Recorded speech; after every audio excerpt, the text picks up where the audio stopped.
Good evening, everybody, and welcome to Chelmsford Tonight. This is the show where we highlight the people and places that make Chelmsford such an amazing place to live and work. I'm Karen Woodrow, owner of Visiting Angels Senior Home Care right here in Chelmsford, and I'll be your host. So one of the many gems we have in our area is the University of Massachusetts Lowell. This institution is the conduit for the local Learning in Retirement Association known as LIRA. With me tonight to talk about this academic program for retirees is Pete Sebelius, LIRA President, and Beverly Rudeen, Curriculum Committee Co-Chair. Welcome to Chelmsford Tonight. Thank you, Karen. Thank you. Glad to be here. Yeah, nice to see you again, Pete. You were with us one of our early shows talking about LIRA. So let's refresh everybody's memory and remind them about what a great program LIRA is and who it's for and what it's accomplishing. Last time we were on, you mentioned about just relaxing and retirement and playing golf, and I said we like to do that too. And we also like to learn about our environment, what's going on around us. We Beverly will talk about some of the classes we have coming up on politics and science and history and all. But our hallmark, I guess, is that we have no exams, no papers, no tests.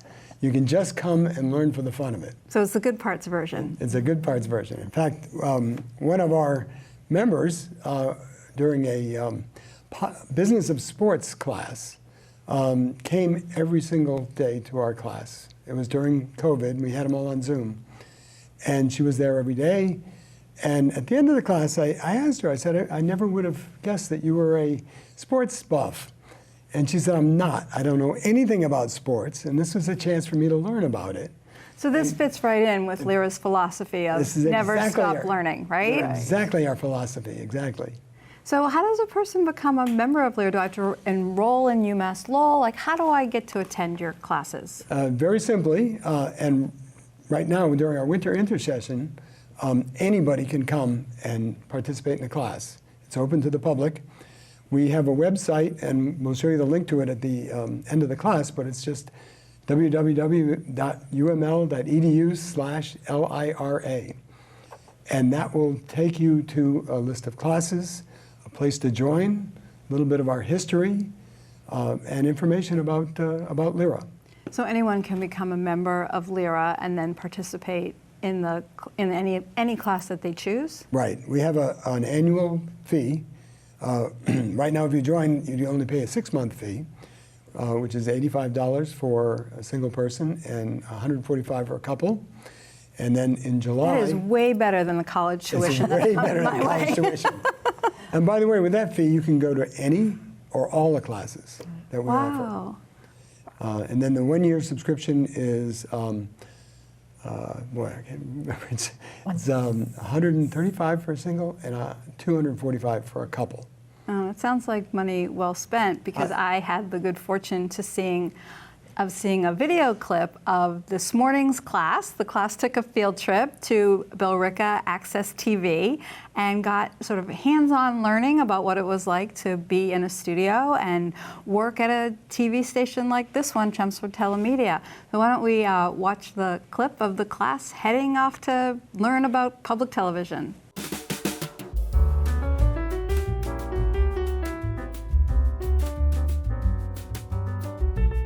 His passion was education. The virtual set that I love to show off is you can make yourself look like monsters in the back windows of this warehouse. It's my personal favorite, so I think that's always a hit. It's making sure that the program actually has the captions like you would see on other channels. Yeah. I tell it to do that, and it does it on its own, and then I go through again, and then I go through all the lines internally.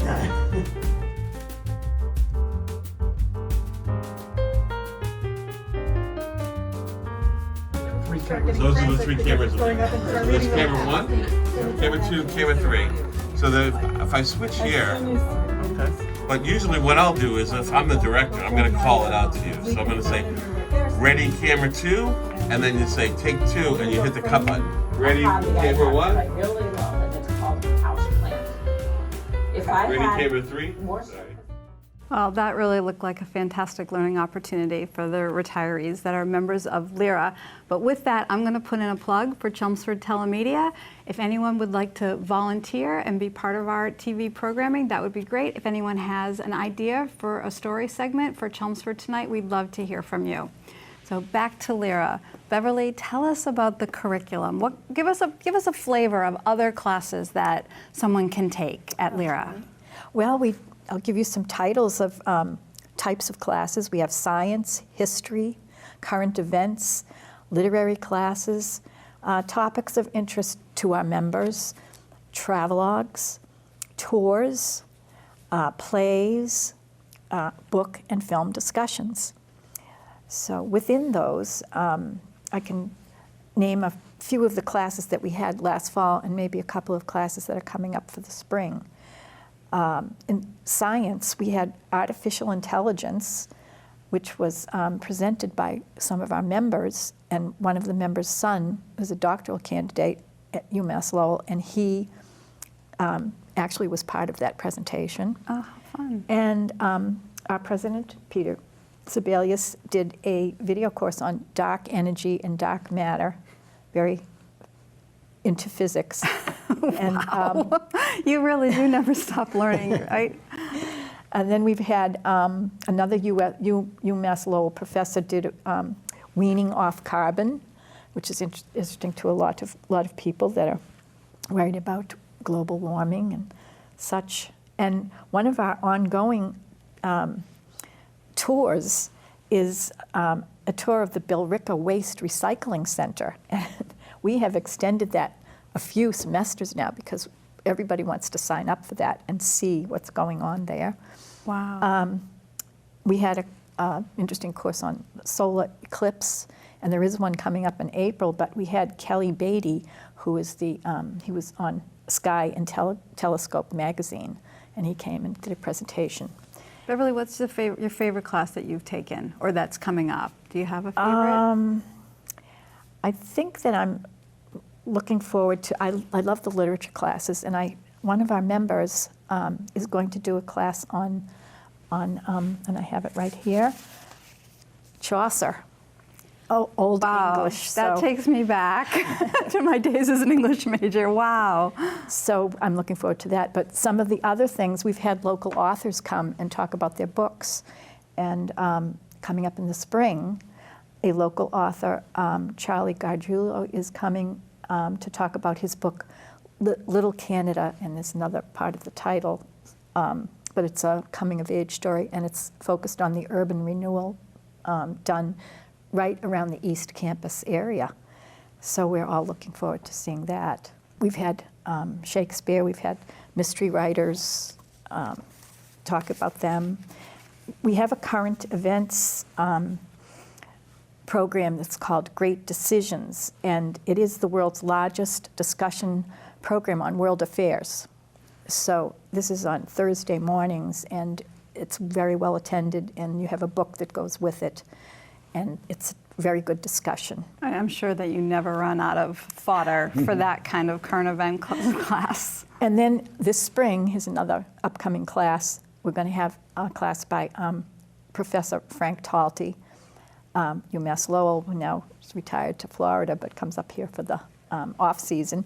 And he's going to do a class on election 2024. So that will be very interesting. Very timely, very current, very informative, I'm sure. Mm-hmm. So we have a few pictures of classes, LIRA classes, so we can see the amount of people that come and the attendance, and maybe you can tell us what these are pictures of. Well, that's Frank Talty right there, doing the election of 2016. And you can see our own Bob Pariseau, who is a CMTV very active volunteer. We have a hard time getting by without him, sitting in the back. In the orange. And then, that was a visit to the art studio in Lowell. Western Avenue. Western Avenue Art Studio. Studios, yep, they were here. And the Alnoba Sculpture Park we just did last summer. What is this Oh, one? this one is the Tower Hill Botanical Garden. Botanical Gardens. Yeah. So I love how it's a combination. You can sit in a classroom and learn from a teacher, or you guys get out and about in do. town, which We is do. really great. Yeah. So Pete, Beverly, thank you so much for joining us here on Chelmsford Tonight, and I hope that the community takes advantage of this great learning opportunity that we have in our area. We'll be right back after this break.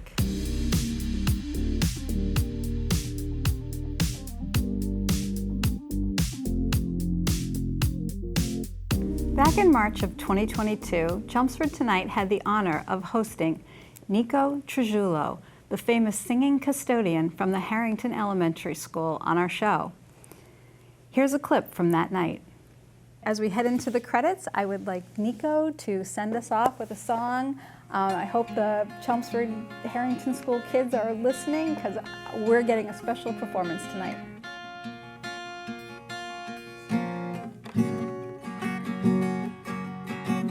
I keep finding voices in my mind that say I'm not enough.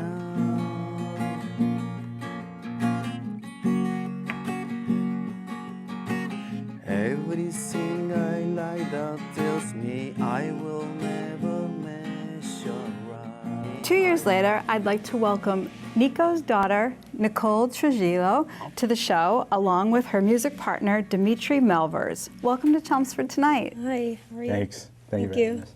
So, like father, like daughter, Yeah. you are bringing some musical talents into the world.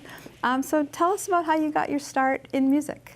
Yeah, so mostly it was just my dad pushing me to always follow my dreams, you know, what parents mostly do. And I just really wanted to focus on that passion of mine. And what started it was mostly just us in the classroom. I definitely saw him in the corner working on his senior project, which was, you know, recording a song and kind of engineering it. And I was like, oh my God, I didn't know you made music. That's crazy. So you guys met in high school. Pretty much, yeah. Yeah. Well, middle school. Middle school and up, and Then pretty much got to know each other more in high school. And then we graduated, and then that's where stuff really started. yeah, pretty much. So Demetri, you're a producer and an engineer, Yeah. and you are a songwriter and a singer. Yes. And you came together for a senior project? Yeah, yeah, pretty much. Like Yeah. I'm a little bit more based in compositions, so I compose a lot of like my own stuff, but the engineering part is the most important part. So we kind of really balance each other out like that. Yeah. And that's kind of, we just decided we're gonna go for it. Yeah. Yeah, pretty much I was always in the classroom where I really started.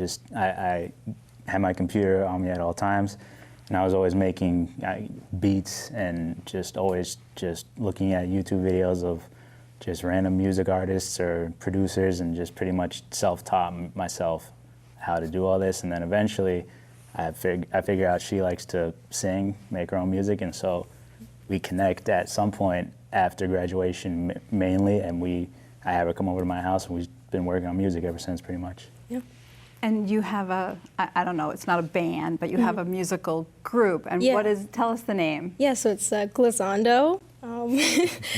I picked up the name, and I just kind of brought it up to him, mainly just because it's kind of it means a piano. So the form, it's kind of like a form of like playing the piano. So there's like a brrrring going up and down the scale.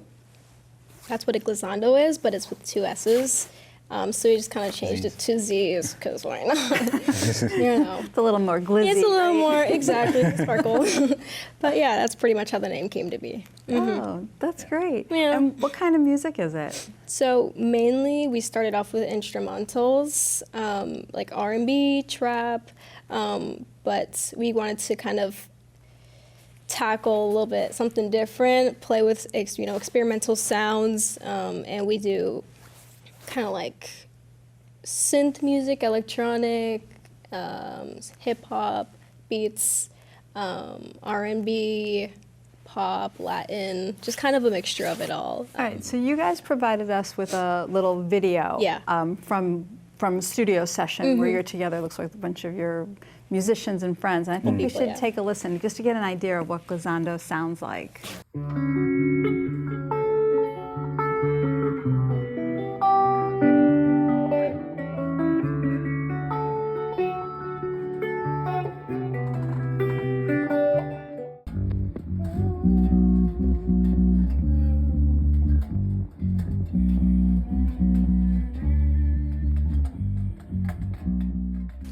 That's got a nice sound to it. Yeah, you know, our sessions are just kind of really mellow. So Yes, we mainly work with like the bass of the song. So pretty much I'm just recording when we're with our friend making music. I'm just kind of in the background recording, him on the bass, him making sounds in the corner, and it's just kind of, you know, a good experimental sound altogether. But And then it all comes together for like a song, right? pretty much, yeah. So I got the pleasure of hearing 2 of your songs. One is called Blue Hour. Hour, and the other one was called Misery. Yeah. Tell me about your lyrics. Right.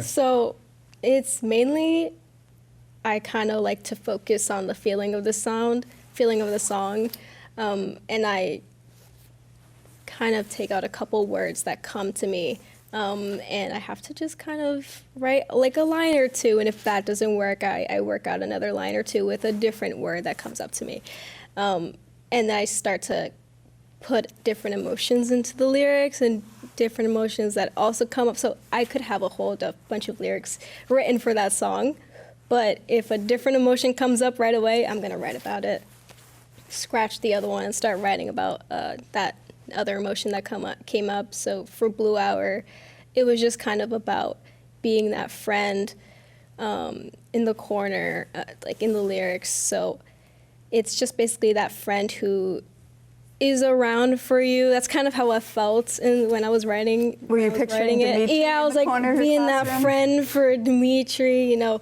that friend who I feel like he feels kind of like a blue person, if that makes sense, but not in a negative Everybody way. has that aura, right? Exactly. Like I'm looking at him, I'm like blue. So I was like, I'm gonna write a song about this. Why not? So yeah, that's what came up when I was writing Blue Hour.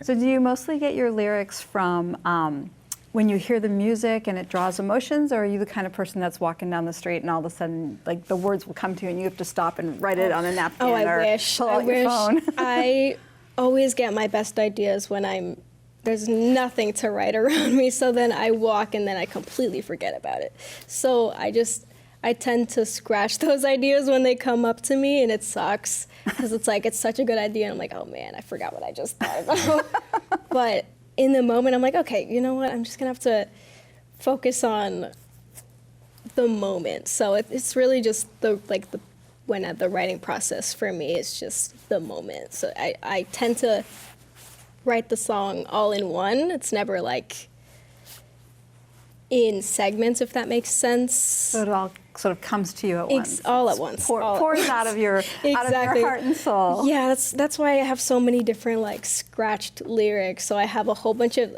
there's a bunch of different lyrics for one song, and then another one for the same song, and then I have to just kind of choose one that really feels like it feels like the song. Well, how many songs are on your new album? So we have about 8. 8. Yeah, we have one instrumental one, and then the rest of them have lyrics. Okay. Yeah. And Demetri, you brought some Glizzando swag. Why don't you?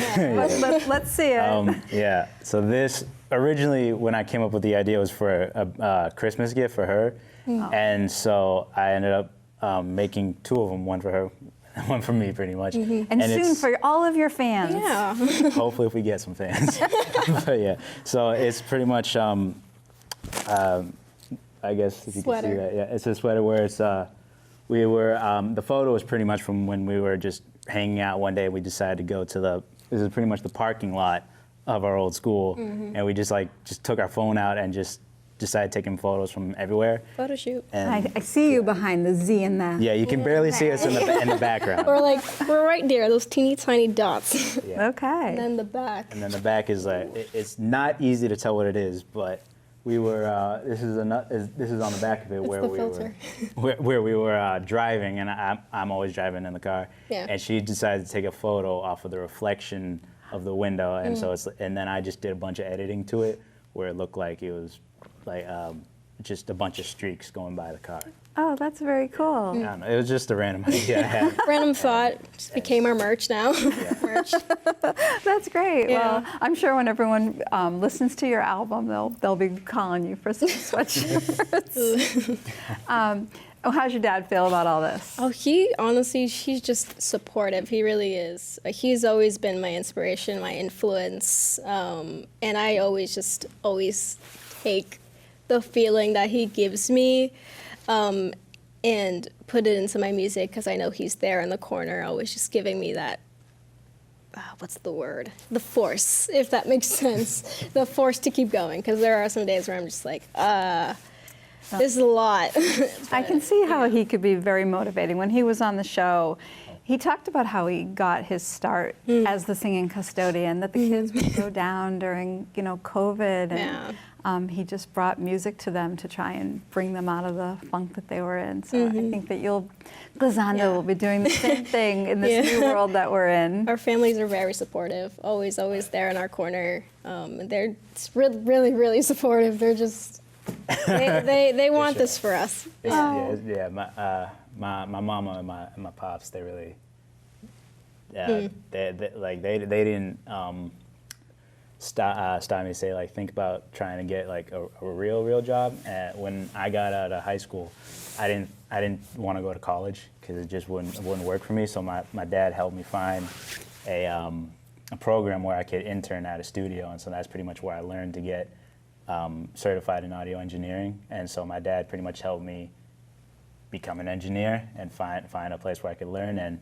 And of course, a mama being a mama always loves what their children is doing. Yeah. So yeah, I've had a lot of great support from my parents. That's really nice. Imagine if like Bruno Mars's parents had to get a real job, like right, or any of our famous musicians whose music makes us feel so good. Parent support is important. Yeah. Very. Oh. Well, thank you so much for joining us on Chelmsford Tonight and telling us about your musical path. And it's it's always nice to hear Chelmsford people making their name out there. And thank you for having us. I hope that the album is a big success. So as we roll out of the show and play the credits, we're gonna play your song "Misery," so everyone can get a sense of what's out there. And Glizzando, now available on Spotify.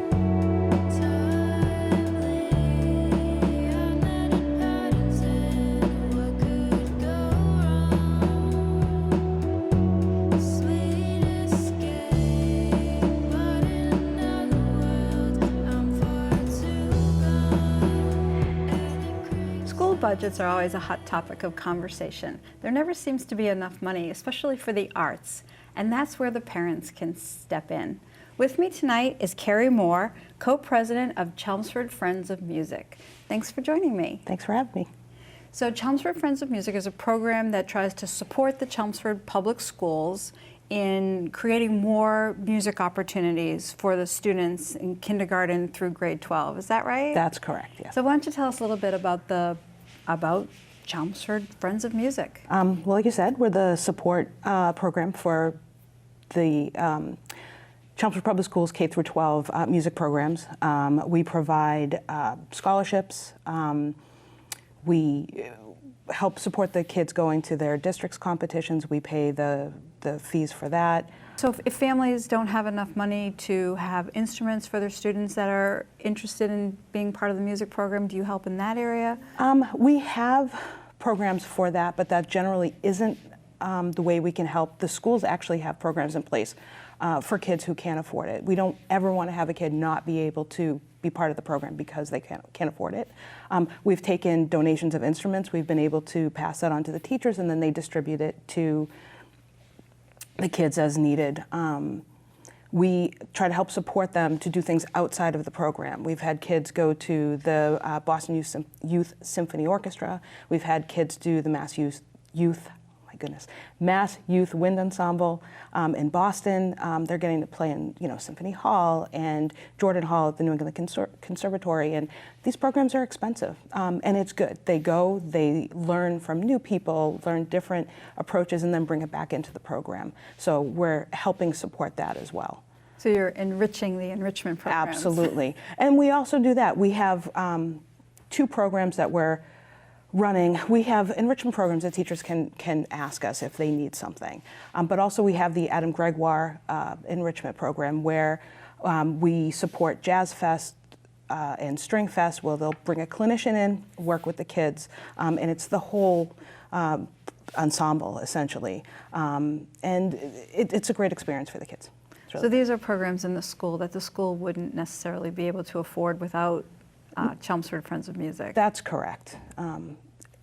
There are things that they do cover, but this is just extra opportunity for them. The more arts we can bring into them, the better.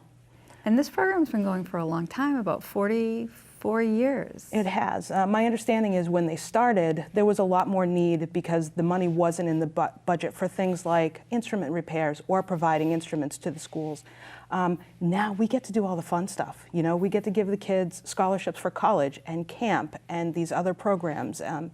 We get to do the enrichment programs. We actually had a program where we had teachers ask us for grant money, and we were able to give them, we had pianos go to one school, we had a new audiovisual equipment go to another school, we had dry erase boards where the kids could actually write out their music, and it was right in front of them, so they're not just kind of staring at a board, they're working with the teacher and learning how to write and read music.